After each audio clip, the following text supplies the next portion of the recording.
Welcome to Open Pike Night Strange New Words, where we never give up on learning how your favorite Strange New Worlds episodes survived.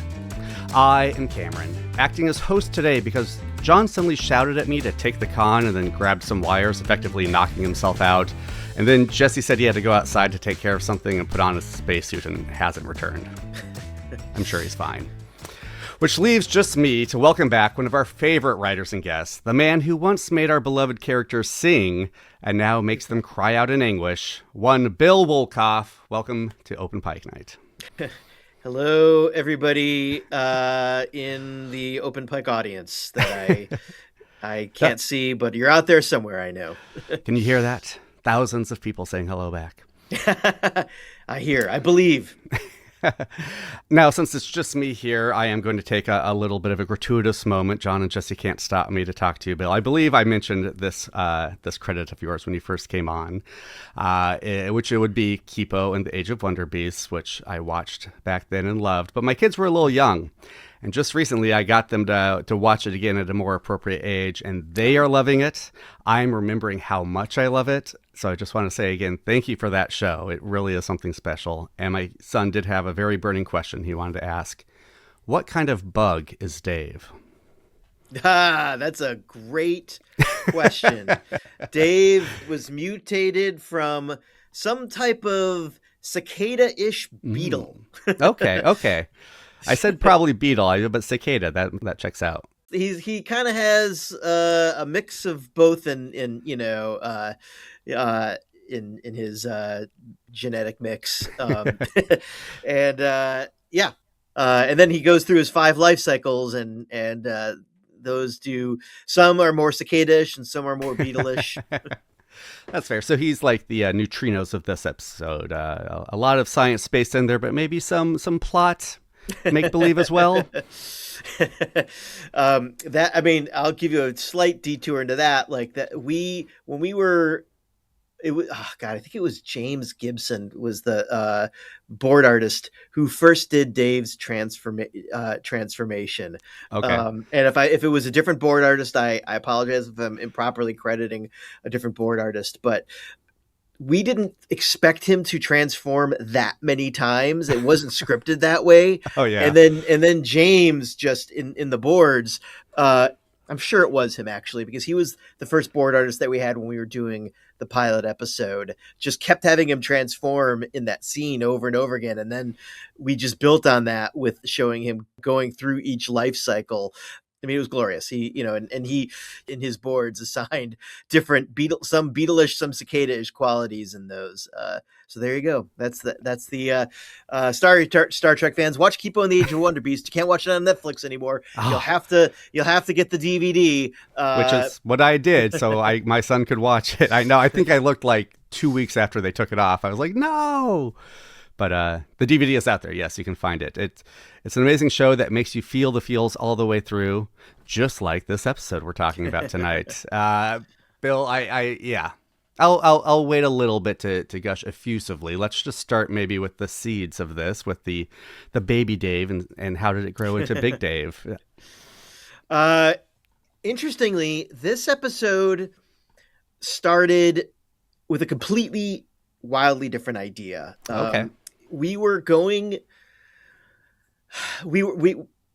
looking to do a true bottle episode in this season, and this wound up not being that bottle episode. It is of sorts a bottle episode because they never really leave the Enterprise. Mm-hmm. They go on top of it, but it was not really in the but we were looking to do a true like limited to certain rooms bottle episode, and there was an idea to do a cooking episode. Imagine a alien species like. Do you ever watch the original Twilight Zone episode? Original Twilight Zone. There's a famous episode called "To Serve Man" with these alien creatures called the Canamites come to Earth. and they pretend that they're there to serve humanity and uplift humanity, but actually what they want to do is eat all of humanity. To serve man is actually a cookbook. That's the big twist of the episode.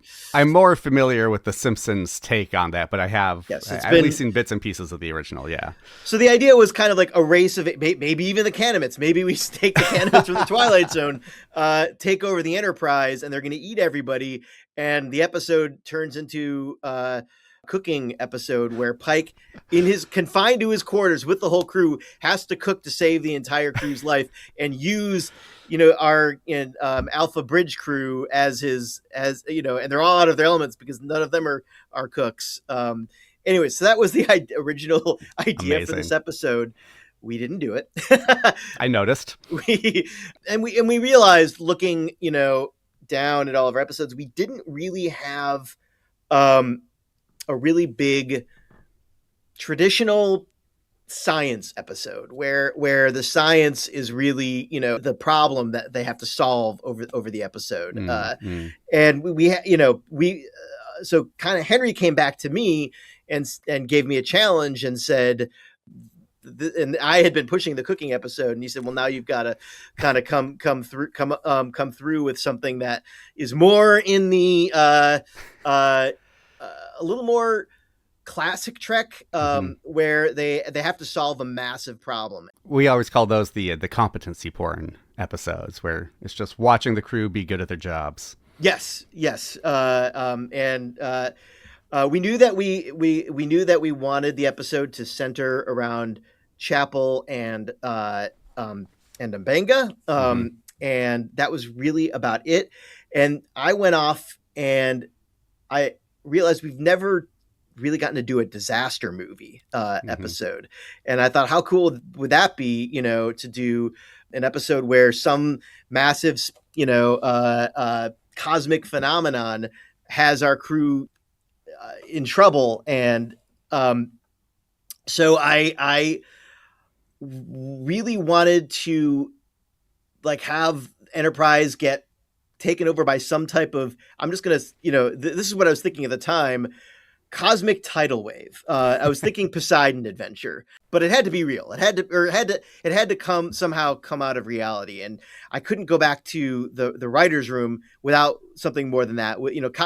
Cosmic tidal wave was the vague, idea in my head. And I had recently listened to an episode of Shortwave, which is an NPR science podcast. And in Shortwave, they did an entire piece on neutrinos, and specifically on a new particle beam emitter called the Deep Underground Neutrino Experiment. It's called DUNE, is what it's actually called. And what this experiment is they have a lab in Illinois, I believe it's Fermilab, that is, I think 20 miles underground or something. And it is shooting a beam of neutrinos all the way 800 miles away to a lab in South Dakota. And the whole purpose of it is to isolate neutrinos and understand neutrinos. And in listening to this, I became fascinated with them. It sounded really cool. I thought, is there something here to play with? And the thing that really kind of blew my mind about this is that understanding neutrinos, which we right now we have trillions of neutrinos passing through us from the sun, and they're ghost particles. We don't feel them at all. But if you can isolate them, and when you can find them when they do interact, they oscillate in a certain way, and they actually change states if you can observe them unobtruded. That's what the Deep Underground Neutrino Experiment is. That's only 800 miles, which is a tiny distance in Star Trek world. And then I remembered, my son was reading the What If book, written by Randall Munroe of OK, XKCD. Sorry, thank you. So I'd listened to that podcast, and then I remembered, there's this article about lethal neutrino radiation, about how absurd, at least on Earth, the idea of lethal neutrino radiation is, because we're pelted with neutrinos all the time and they barely interact with us.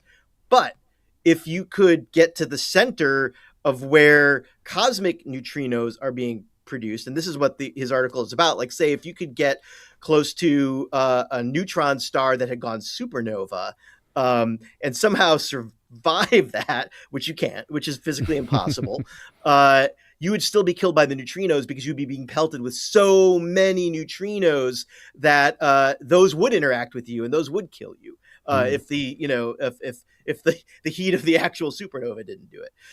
And then I'm like, oh my God, there's my cosmic tidal wave. Now how to create that. And I worked with our science advisor, Dr. Erin McDonald, who advises all of the Trek shows, and she is brilliant and really understands story. And I started talking with her about this, and that was where the concept of a slipstream wormhole came in that is so big and vast that, I mean, imagine, I don't think any of this language actually made it in the episode, but the idea is that it was like a neutron star that went supernova and collapsed. And then that was what created this massive wormhole that goes on forever at, warp speed. That's where all the mass of neutrinos went.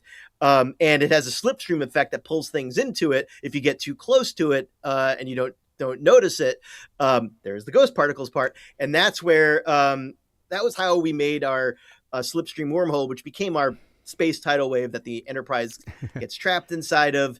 And that is, and then we built the whole episode around that. Now I'm like, oh, this is the kind of, if you get this many neutrinos this close together, the ship gets sucked into it. And by the way, and the reason why I wrote this on the board here, I'm at my other job right now where I'm NDA'd and I can't tell you what I'm working on, so I had to erase my board. But all of this stuff that that came from the that I borrowed from the Shortwave podcast and from Randall Munroe's book, that's theory. Like, none of this is proven. Like the deep underground neutrino experiment still isn't done. It's not going to be done until I think the 2030s or something. So all of this is theory, which great. Like, so this is what, we think of right now. So, this episode takes a deep detour to theory land. So that was what I filled my board with behind you. For those who are watching, you'll see this. But for those who are listening, that's what it says, a detour in theory land. And yeah, that was the genesis of the episode. Nice. Best kind of detours for Star Trek. I obviously thought, Poseidon Adventure in Space. I also thought of TNG's Disaster, which is my favorite TNG episode. And spoiler, this is now my favorite Strange New Worlds episode. So maybe I just have a type. I don't know.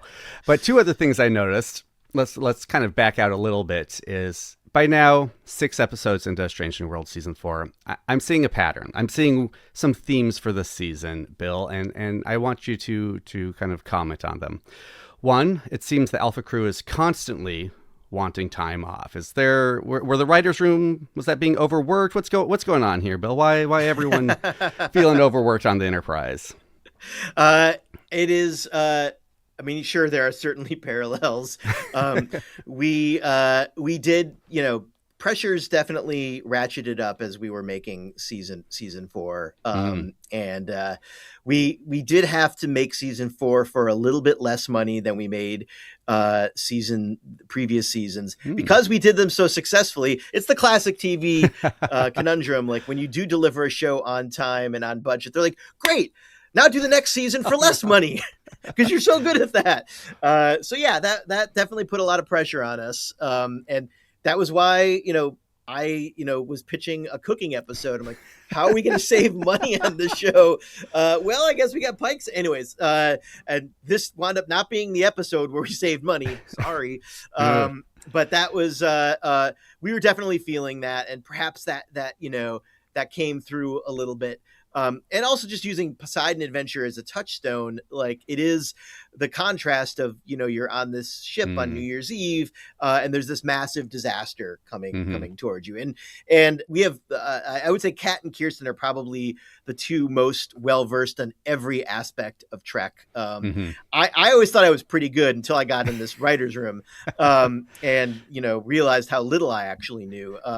But Kirsten, pointed out that we don't, in Trek, there haven't been a lot of stories that did talk about the difference between the Mm-hmm. different shifts, and so that kind of became rife for us to play with this season, and we do play with it a bit this season. And I can't remember if it was this episode or if it was Human Best Friend that really started like playing with the ideas of the different shifts, but yeah, we do dig into that a bit this season. And yeah, that's sometimes even great crew members need a bathroom break. We'll allow it. The other thing I've noticed is it feels like someone in the writer's room recognized that this is the future, and you can seriously mess up your characters and they'll come back at least physically fine. I think at this point, episode 6, everyone but Uhura has suffered what would be for us a horrifying wound, if you count Puppet Pelia and La'an.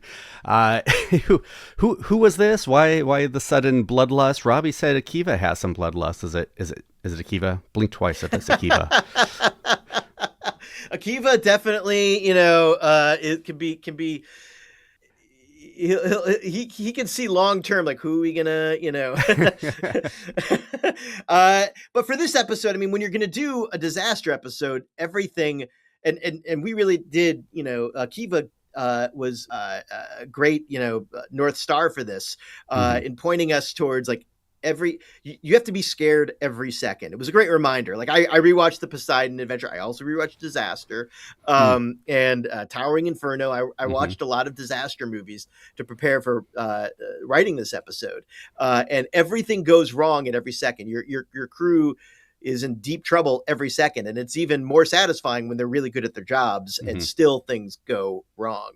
When we knew we wanted to do a big, M'Benga and Chapel episode, and in canon, M'Benga is not the chief medical officer, so we do need to start laying that groundwork. Now, if you haven't seen the episode, watch the episode before listening to this. I'm going to spoil the hell out of it right now, but spoiler, we know that M'Benga survives because he's a legacy character, but there are some audience members who are not going to know that, and so the challenge of this episode was to really make the audience think, oh my god, is this the last episode for Babs? Is this M'Benga's swan song? And that would really allow us to play out in an accelerated way all of the natural friendship tensions that come in the mentor-mentee relationship between M'Benga and Chapel in a condensed 1 hour pressure cooker. So that was why that was why we had it out for Babs and gave him a truly horrible wound where it's everybody is telling Chapel from the beginning of the episode to the end once they find out about that he's been cut in half, he's dead. You got to leave him. You got to leave him. Bill, I know M'Benga is a legacy character. I know he's coming back at some point. At the end of this episode, you had me. I thought for sure he was going to die. I thought this was going to be like speaking of TNG, you can do everything right but still fail lesson for Chapel. That's what it felt like. You guys built it so perfectly. My brain was like, we've seen previews. Have we seen M'Benga in any of the other previews? I visited the set. Did they talk about M'Benga in season 5? What's going on here? And then just before we see him, I'm like, oh wait, yeah, that's right. Legacy character. Duh, Cam. So good job. There's people who won't know and there's people who will know and still forget because that moment is so well delivered. I mean, you answered the question, so just congratulations. No, thank you. On that.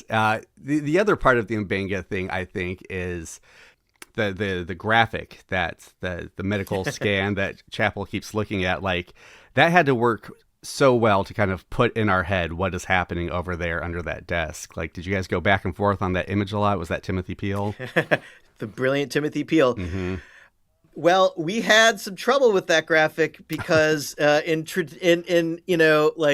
as we were making an episode, and I want to preface this by saying we have a top-notch crew. And even with the top-notch crew, the people who are operating at the top of the games, the best of all times, things still go wrong on set. And this was an episode, and Dan Liu, I could not be happier with how this episode turned out. Dan Liu delivered the director delivered such an amazing episode. And Dan he might even say this, when you interview him, literally everything that could go wrong with this episode went wrong. We did a test on, because Tim Peel's graphic had to match how we had Babs pinned, and that had to look right. And the idea was that he was turned around, and that had to be done before we started shooting. And Tim worked like mad to get that done. And we did the thing that we just, I mean, this is where you have a million brilliant minds, and sometimes things just don't play out right. We did a test with Babs in the costume on the set with his legs turned around, and you look at it through the camera, and oh my God, you can see his legs are turned around, and it looks horrifying. Tim Peel matched that, and he went ahead and matched that. On the day that we started shooting it, it didn't look the same. It didn't look. You couldn't see it clearly. I'm looking through the lens. I'm like, Dan, you can't see you can't see anything through that POV shot. And he's like, wait, stop. He's like, you're right. What the hell? And we realized that the one thing we didn't account for is we didn't have sickbay and red alert during the test. It was normal lighting, and so we had to move Babs around, and then I can't remember who it was that called poor Tim Peel, but somebody said, "Hey Tim, remember that graphic that you and your team, Steph and everybody, amazing team, worked many overtime hours we need you to do it all over, and we need it by tomorrow." And anyway, so that was so he was your miracle worker, your Scotty. He was a miracle worker. He was a miracle worker. So you wound up not having him twisted then.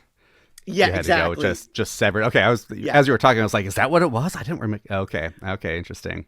Yeah, that sounds even more horrifying. Oh God. Yeah, it had to show up when you look at it down there. You're like, and it was that was a challenge. It was one of many challenges. I appreciate the work you put into it, because those are those things where it's probably easy enough on set to be like, don't worry about it. It's one bump. But to make a perfect episode like this, you got to pay attention to the details. Thank you. Speaking of CMOs, we introduce a character Stranger Worlds fans have been asking for a long time. Boyce, can you talk about why it was time to bring him in? And can you reveal if we'll see more of him this season? Well, I will say this. We got the great Brian Markinson and to play Dr. Boyce, a legacy character, and he is a great actor. He is a great. If any of the Open Pike audience hasn't seen him in Mad Men, go back and watch him. I mean, he's done a million things. A lot of Star Trek, right? He's done Star Trek before. I think he's most famous for being Don Draper's neighbor, and has a lot of elevator scenes with Don Draper in. I mean, that's how I really, recognized him. And he's a great actor. And that's all I could say. I don't want to spoil more than that, but when you get a great actor, you want to try to use your great actor if you Understood. can. Understood. That all came out of the story, wanting to tell a story about Babs leaving the ship, and how are we going to do that? So and it was a great opportunity. Oh, that's right. Boyce used to be the CMO before Mbenga was the CMO, because we established that in the cage, in the menagerie. And so that was a great way to bring back that character. Oh, he's coming back on the ship, that maybe, Babs's time is up. So it was a really great opportunity, and also a great way to explore Chapel's relationship with authority figures and mentor figures in a different way than she has a relationship with Babs, with Mbenga. So yeah, it was just a great opportunity, and we were able to get Brian, who just knocked it out of the park. There was one scene that we had to cut that Brian did that I was bummed that we had to cut. But he's just that good. You don't want to lose anything with him. Well, let's talk about it now. Reveal it. Bring it back to life.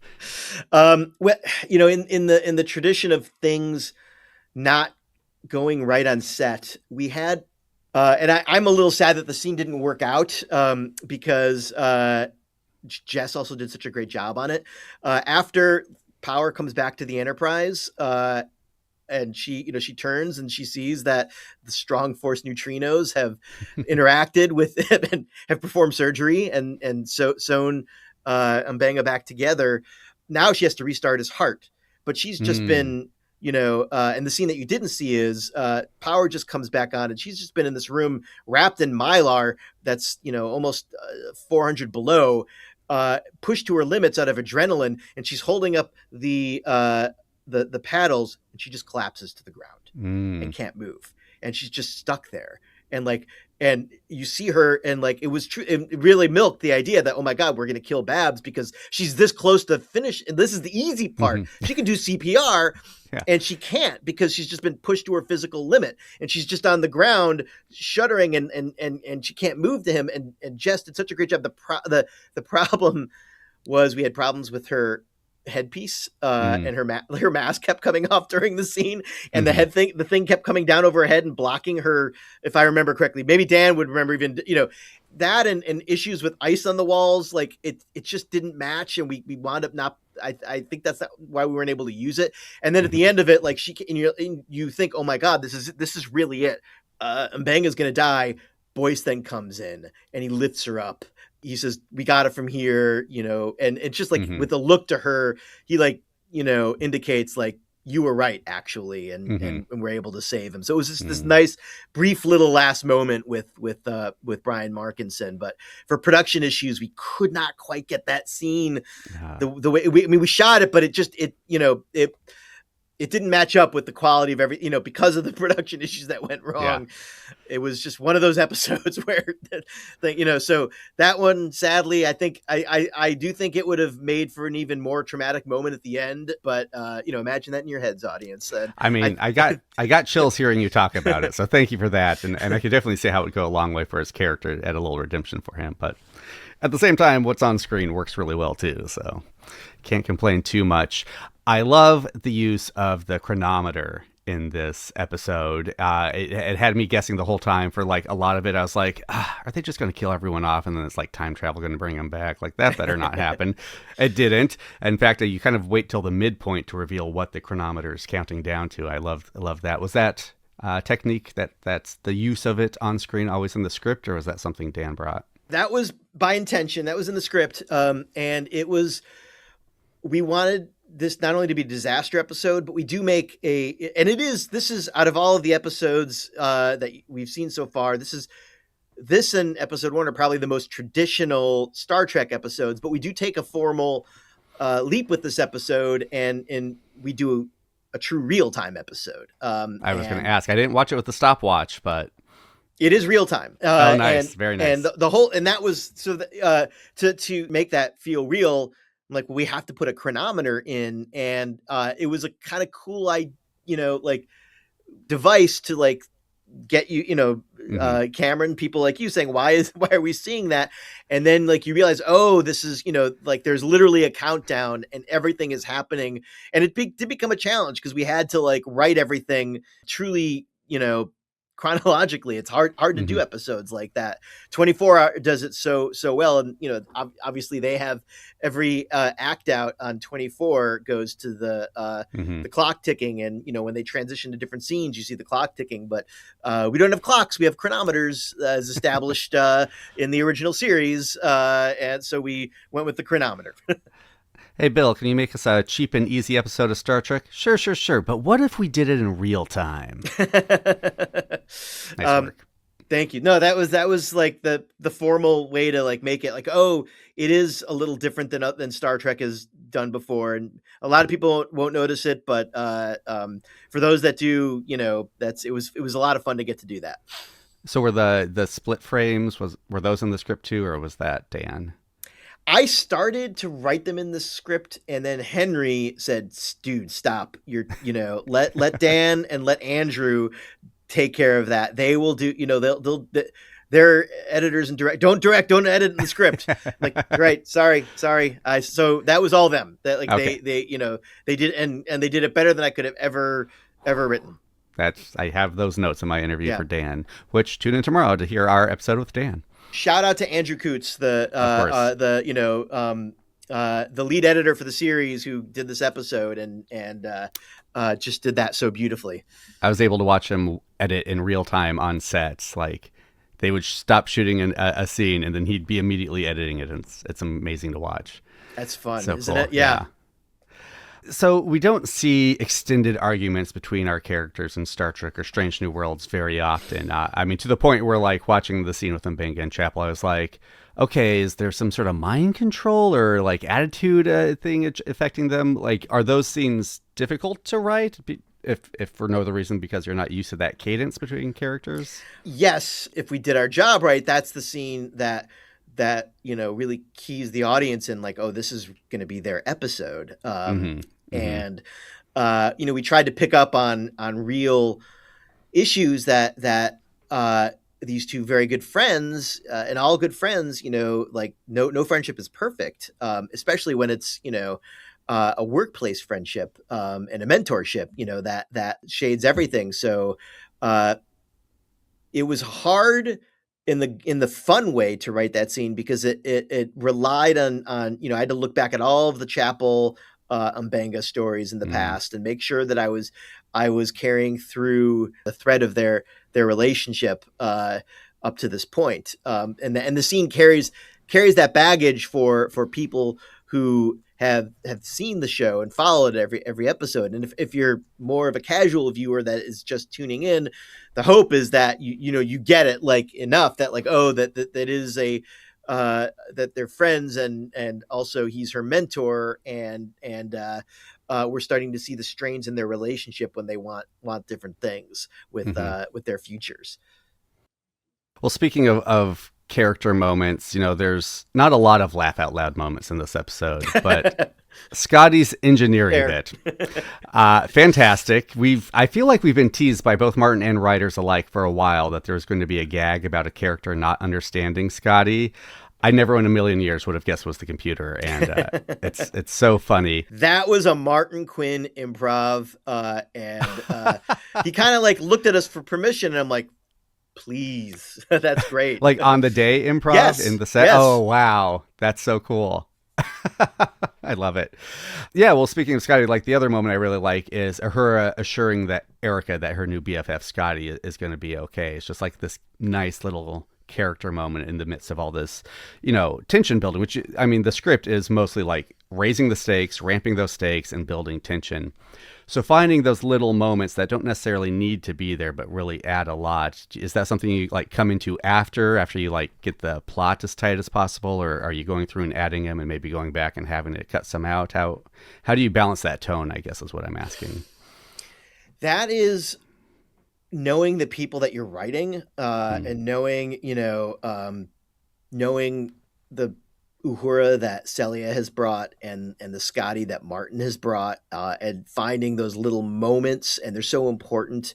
And I'm glad that you noticed them, because I think those are what make an episode like this stand out. Because if it's just people, around microphones, or talking to microphones in the air, and it's all just, you do this, you don't feel it emotionally. That's what makes you feel it emotionally. And I mean, I was saying that we knew going in that this was going to be an Mbenga and Chapel episode. We did not know going in that it was going to be a Scotty episode. That was really only in the breaking of the episode. I mean, in the back of my head, I had always known, and I'm gonna take credit for it because my name's on the episode. But perhaps it was somebody else in the room who brought this up. But I do know, I can tell you with certainty that as we were going through season 3 and season 4, we never had an episode where Scotty fell in love with the Enterprise.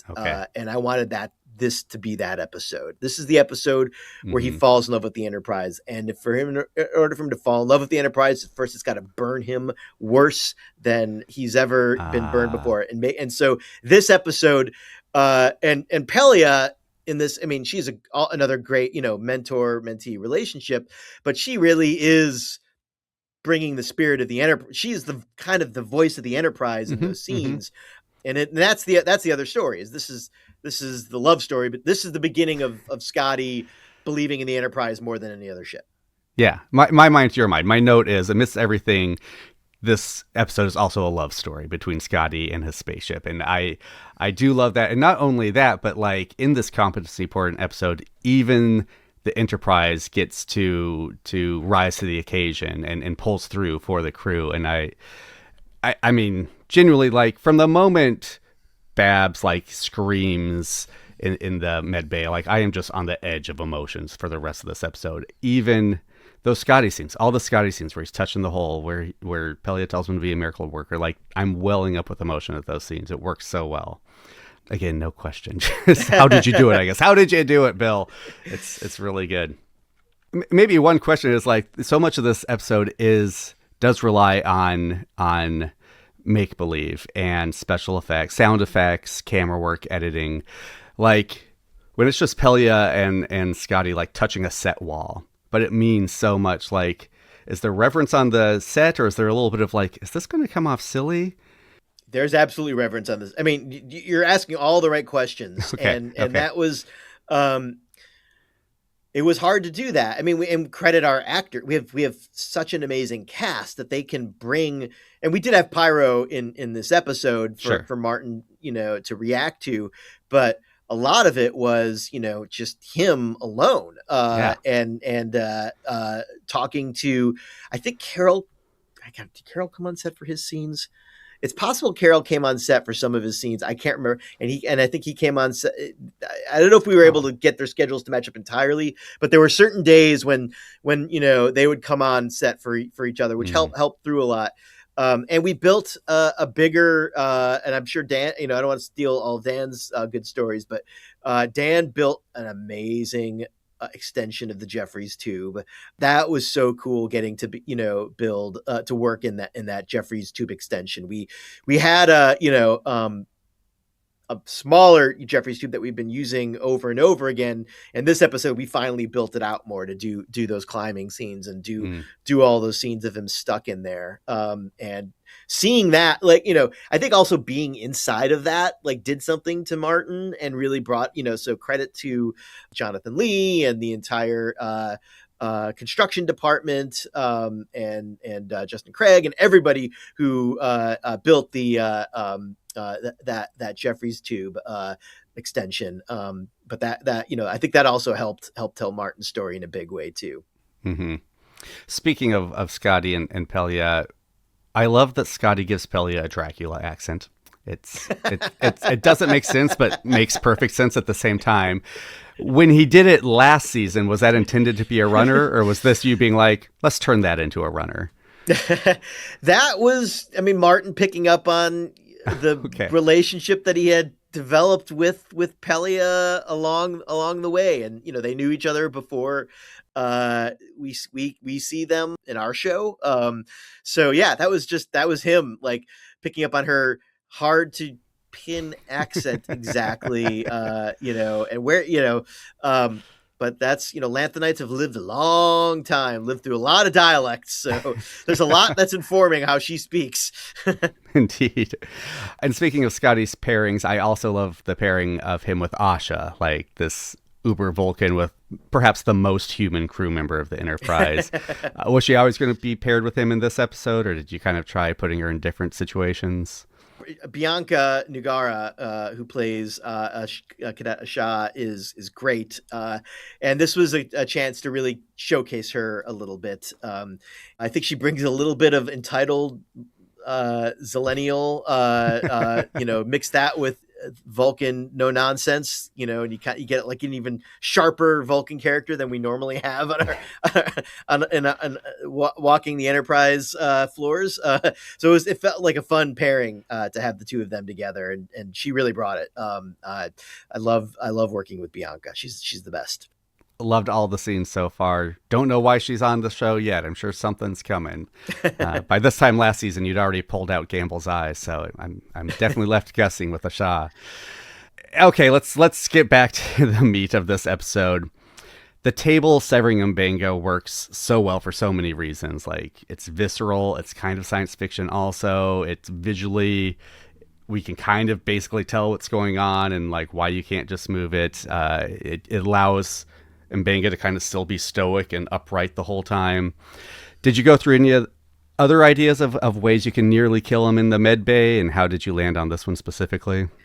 I think originally he was going to get impaled with just some type of spear-like, pipe that came from the ceiling, and Akiva pushed us. He's like, I don't think it's enough.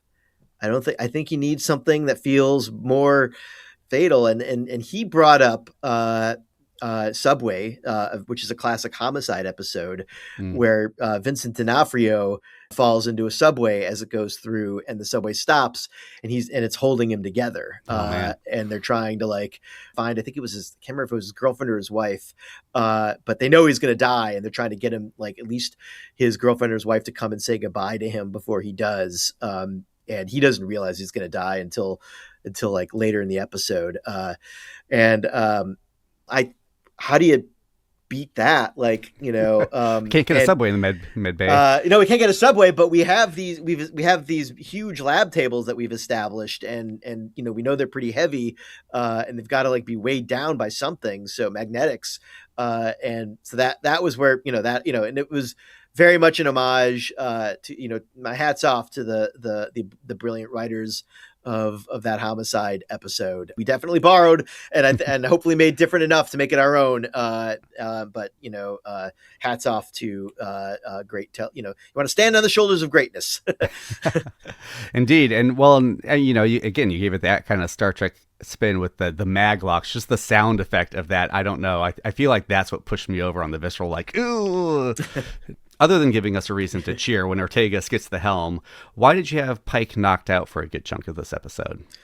Because everything needs to be going wrong at every single point. So taking in what could be seen as one of the worst crises that this Enterprise has been through, taking him out of the chair at the focus of it felt like a great way to make the audience feel unsafe.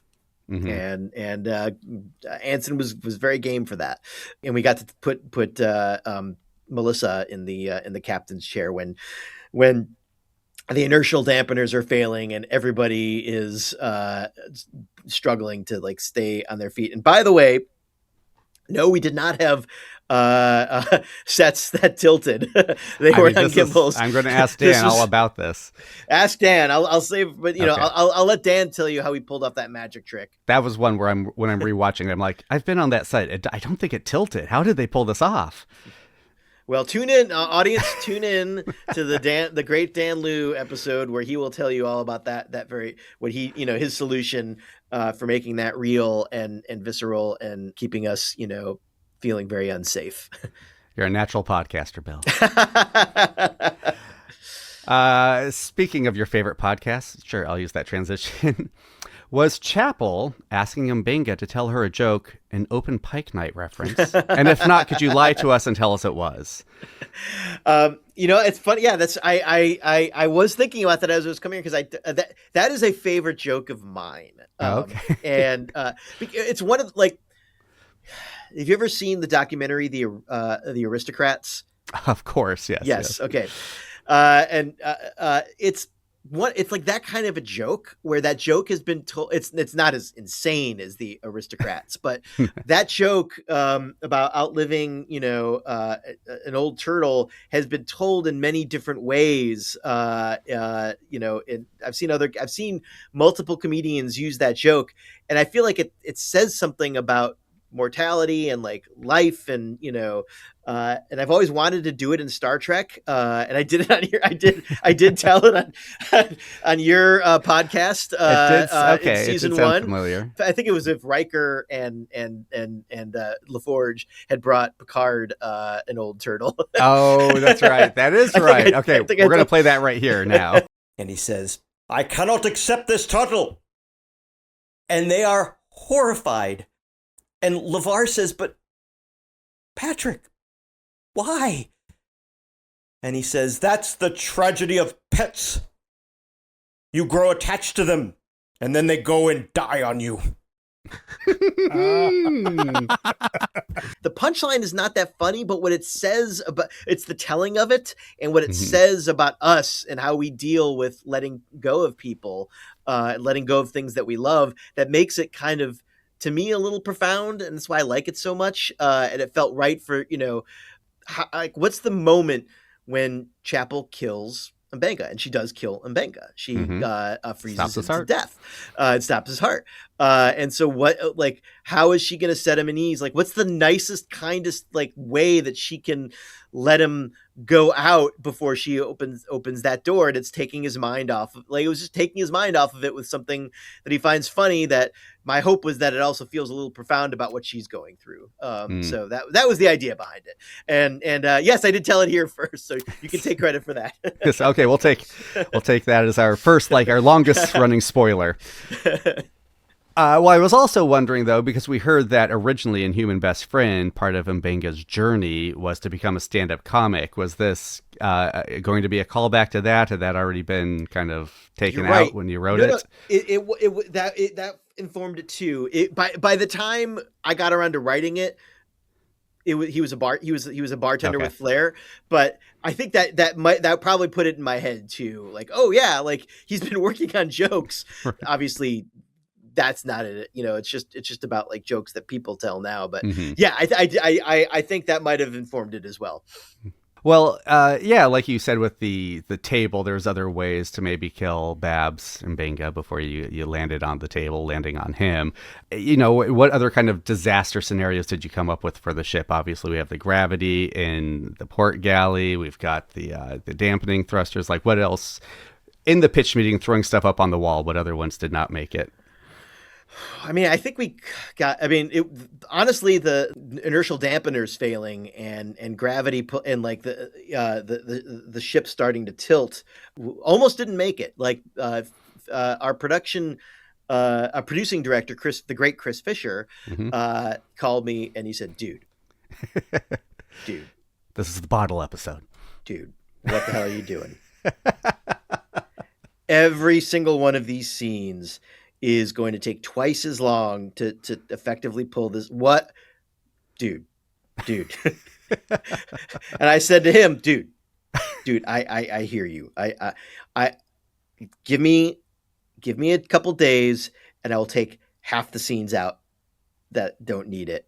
And he said, dude, don't forget this conversation that we just had. I said, dude, I won't. And so we cut out, and from a story point, I think we have the ones that we really need the most. Mm-hmm. I wasn't missing any. The thing that we missed was and I think it works. Actually, I think it works better without it. I don't know if we would have been able to pull it off in the Poseidon adventure when you see the ship turning upside down at New Year's Eve and things start falling from the ceiling. In my head, I was like, can we do that with, in the port galley? And that was written in a very, very early draft. That was one of the things that, so it was the same problem. It was just we were seeing it play out bigger. And it's okay, we can come in on the aftermath of it. There's other ways to do it because we're going to do it in engineering that we can pull off. We can get that huge, they gave me the huge door that comes down and Dan shot it so brilliantly.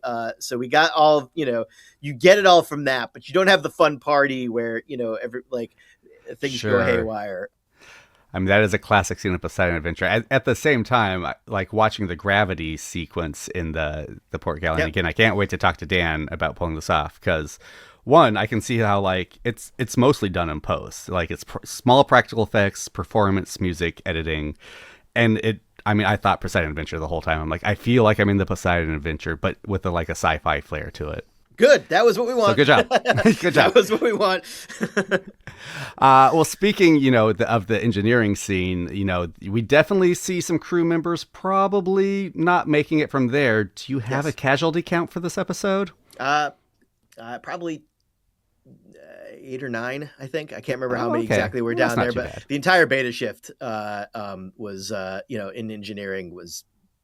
I don't think anybody made it under that door.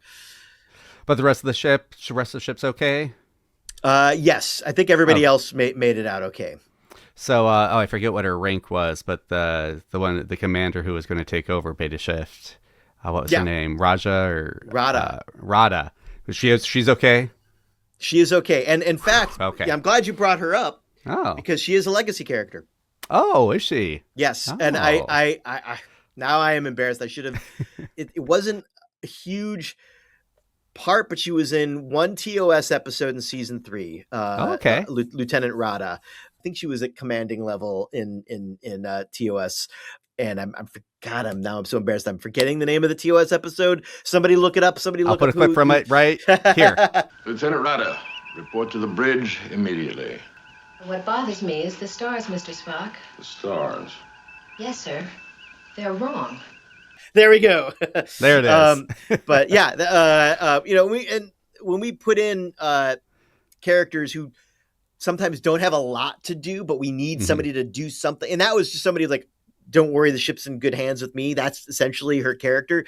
Yeah. It's fun to make, we at least all of us do. And I definitely try to look back into canon and see, is there anybody that we can use that we can, and then maybe they'll be good and we can bring them back, and, all the fun stuff. That's fun. That's fun. Well, I mean, it takes no small amount of charisma to like look at Anson Mount and be like, "Don't worry, I got this." Like exactly. That alone will make you a memorable character. So she did good. Well, when all is said and done, and people are looking back at Strange New Worlds and Star Trek as a whole, what do you think this episode will be remembered as? What will be the shorthand for it? Mbenga dead? The episode where they didn't kill Mbenga. I mean, that's my hope, is that, people remember it fondly and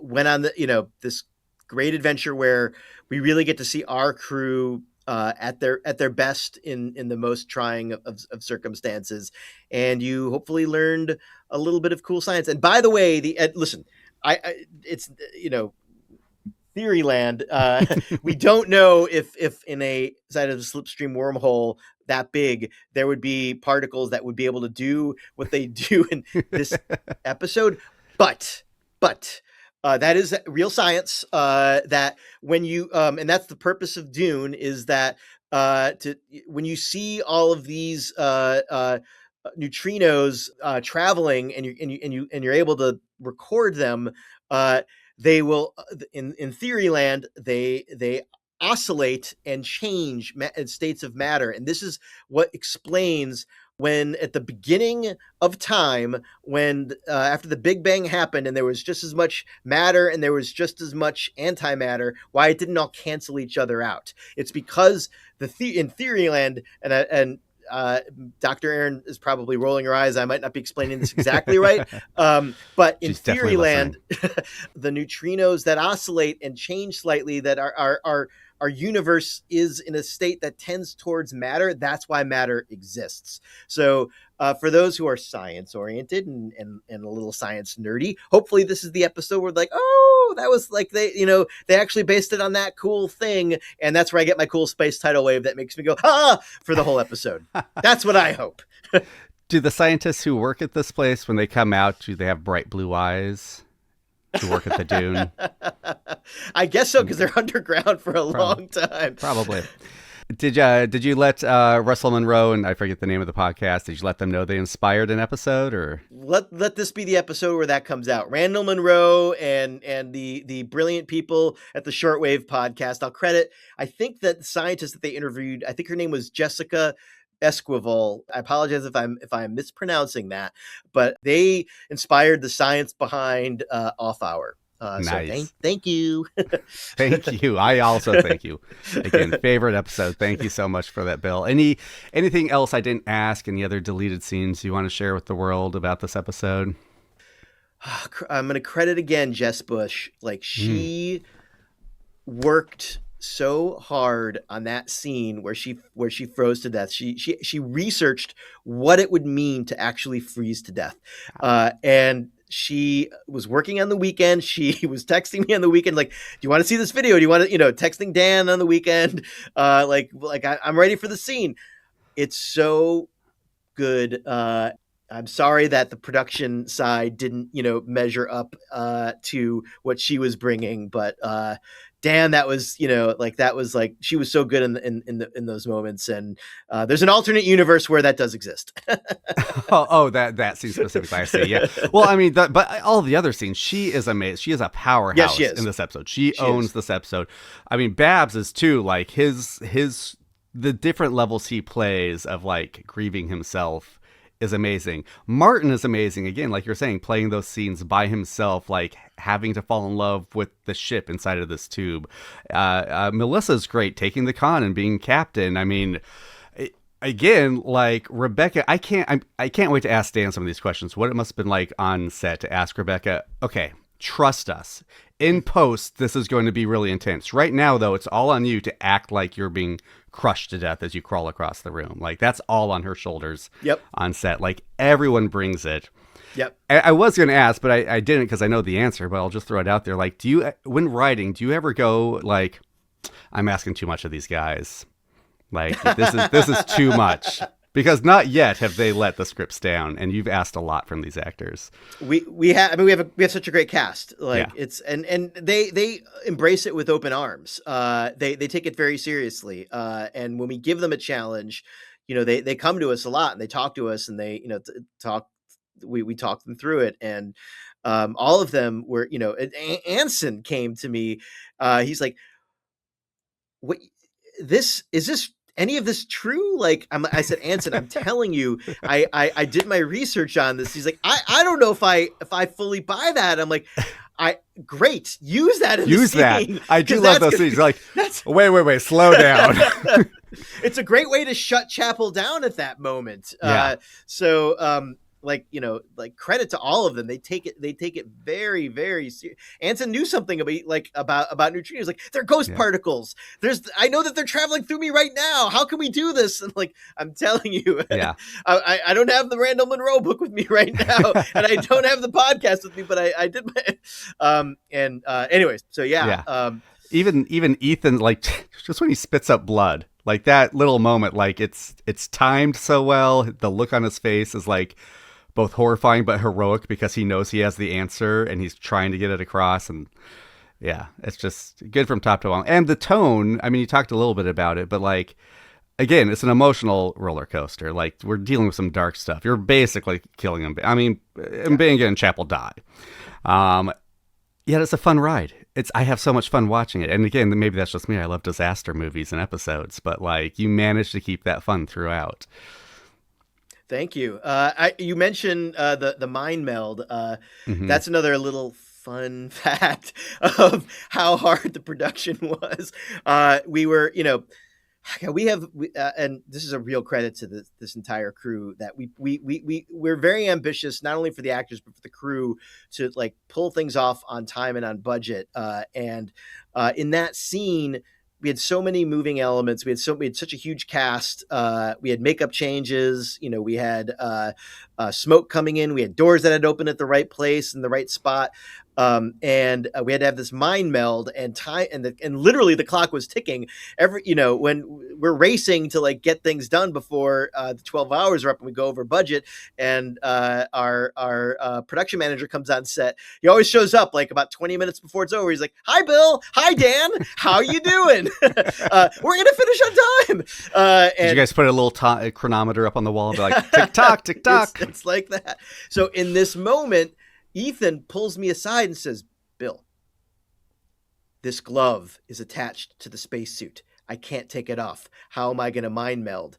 And I went, and we had to shoot it. Like, we had to shoot it in 40 seconds. And I'm like, and then in my head, I just remembered Spock in a suit in the motion picture, mind melding with V'ger with the glove. And I said, "He's done it with the glove before. I remember it." This is when he learns how. Yes. "We can do it." And he looked at me, he said, "Okay." And then he went, because we couldn't take that glove off. It was attached to the suit. No skin contact. Bernadette would have killed you if you brought it back with scissor cuts in it. That's great. Well, I could spend another hour talking about this episode, and I'm dying to know how you pulled some of this off, but I will save it for Dan. Please tune in for our conversation with him tomorrow. I can't wait for that. I might ask him about some other episodes he's worked on, because he's worked on some doozies in this series. So for right now, I only have one last question for you, Bill. What is your favorite line from Off Hour? Pets. You love them, and then they go and That's the line. Well done. Well done. That's the line. That was me freezing. And... We need a smoke machine under you to just fill the room at that point. Excellent. Yeah, that's it. Well, thank you again for all the work you've done throughout the series and on my favorite episode to date. I appreciate it all. Thank you, and thank you, all Cameron. the time you've come talking to us, too. I love coming on your podcast and talking to you all, and hopefully I don't word salad it all the time. It's always a joy. Absolutely. All right.